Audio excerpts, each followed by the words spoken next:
अपने आईफोन को पानी के नुकसान से बचाने के लिए चावलों के थैले में डालकर सुखाते हैं, तो अब से एप्पल की तंबीह पर ऐसा करना छोड़ दीजिए।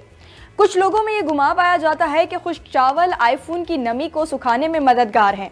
ताहम अब एप्पल ने अपने सार्फिन को ऐसा करने से गुरेज करने का मशवरा दिया है। गैर मुल्की खबर रिसां इदारे के मुताबिक एप्पल सपोर्ट की जानिब से जारी नोट में कहा गया है कि सार्फिन अपने आईफोन को चावल के थैले में ना डालें। ऐसा करने से चावल के छोटे ज़र्रात आईफोन को नुकसान पहुंचा सकते हैं। एप्पल के नोट में बताया गया है कि बगैर पके हुए चावल आईफोन को खुश्क करने में मौसर नहीं है। ताहम अब सवाल ये पैदा होता है कि आईफोन सार्फिन फ़ोन गीला हो जाने की सूरत में क्या करें। एप्पल ने अपने सार्फिन को दिए गए मशवरे में बताया कि अगर आपका फ़ोन गीला हो जाए तो उसे कनेक्टर की तरफ से नीचे रखकर आधे घंटे तक खुश्क होने के लिए रख दें। अगर फ़ोन मुकम्मल तौर पर खुश्क हो जाए तो चार्ज कर लें। बसूरत दीगर एक दिन के लिए फ़ोन को इसी हालत में खुश्क होने दें।